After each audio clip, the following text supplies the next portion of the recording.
Para quem não sabia, Tom Cruise sabe pilotar, o que ajudou muito na construção prática desse filme, que inclusive tem vários efeitos não CGI, ou seja, efeitos práticos de caças reais. Como se não bastasse um ator que sabe pilotar de verdade um caça e todo o marketing da nostalgia que evoca aquele período dos anos 80 e tudo mais, de filmes daquela época, o maior marketing na verdade está vindo dos seus críticos, dizendo que esse é um filme tóxico que evoca masculinidade tóxica.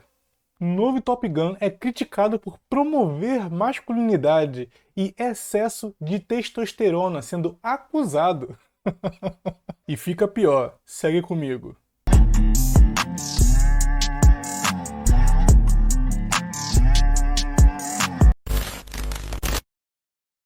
Isso é o que acontece quando seus inimigos promovem melhor o seu filme do que os seus amigos. Você está no projeto O Conselho. Satisfação sempre, senhor. Deixa o like para valorizar esse tipo de conteúdo aqui e ativa o sino de notificações para ficar ligado nos nossos conteúdos, reflexões e trocação de ideia sempre. É um prazer ter vocês aqui.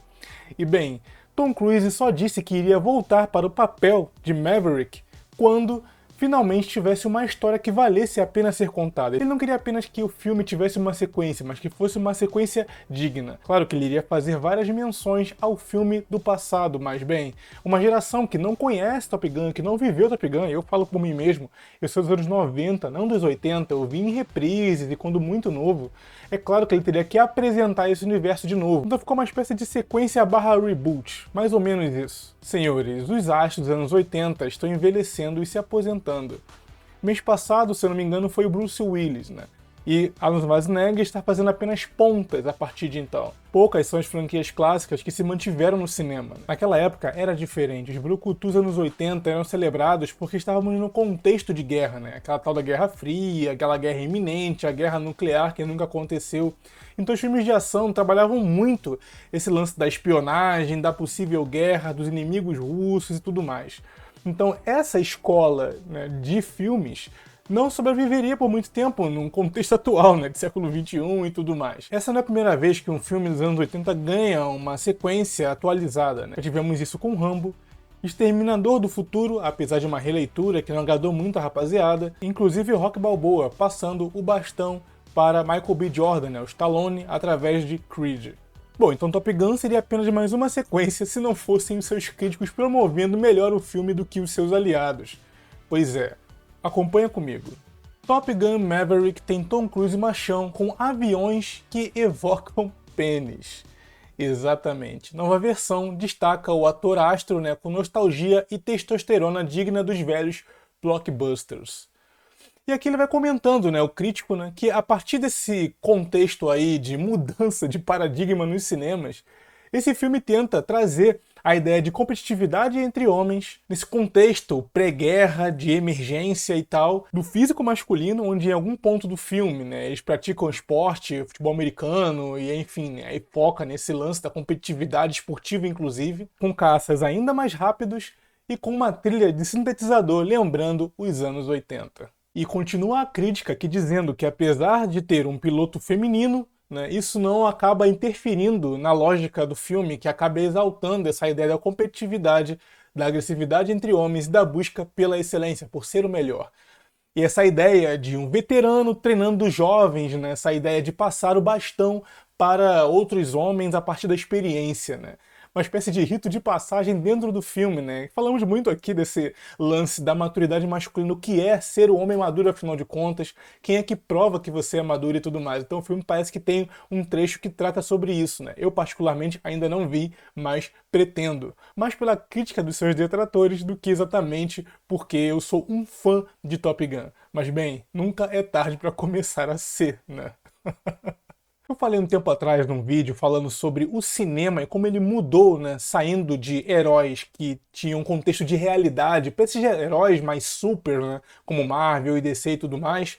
Eu vou deixar esse vídeo nos comentários fixados, porque naquela época era favorável o contexto histórico incitar a jovens garotos ao militarismo, a essa macheza que é muito útil em momentos de combate, na guerra e tudo mais, porque o mundo estava numa guerra iminente.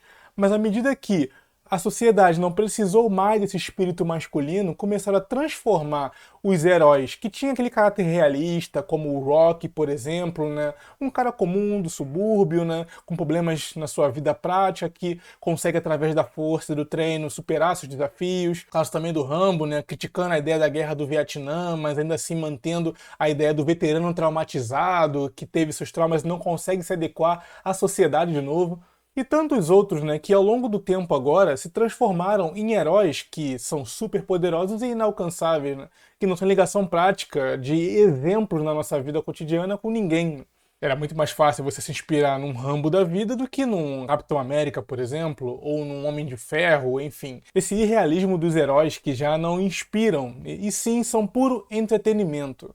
Nada contra, aliás, né? Mas quando um filme tenta evocar esses heróis que têm uma pegada de realismo na sua trajetória, bem, já viu, né? Se você não focar em pautas mais desconstruídas, né? Mais subversivas, o que é ser homem e tudo mais, bem, já vira sinônimo de filme tóxico, ou machista, ou celebração peniana de aviões. Olha as ideias. O assado está enrustido que nem um carrapato. Que isso? Está sangrando muito. Não tenho tempo para sangrar. Né?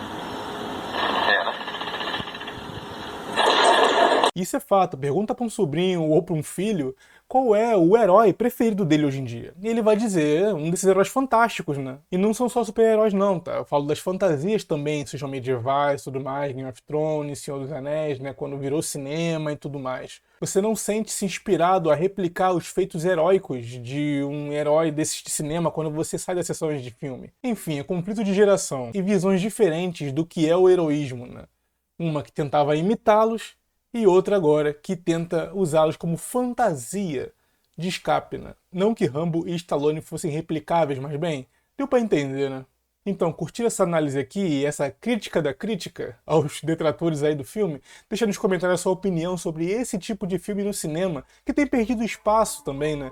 Mas ainda possui uma demanda, né? Mesmo dentro do mercado atual. Qual desses novos astros dos filmes de ação que foram passado o bastão para eles você mais gosta? Falaram de Ryan Gosling, né? Michael B. Jordan. Usa esses comentários aí de indicação pra rapaziada de outros filmes interessantes, recentes, né? Que tentam manter essa fórmula antiga do cinema aí, que ainda tem público muito forte, ainda mais público masculino, né? Aviões penianos, essa é ótima. Eu sou o Ricardo Tomé, falando e escrevendo pelo Conselho. Fui.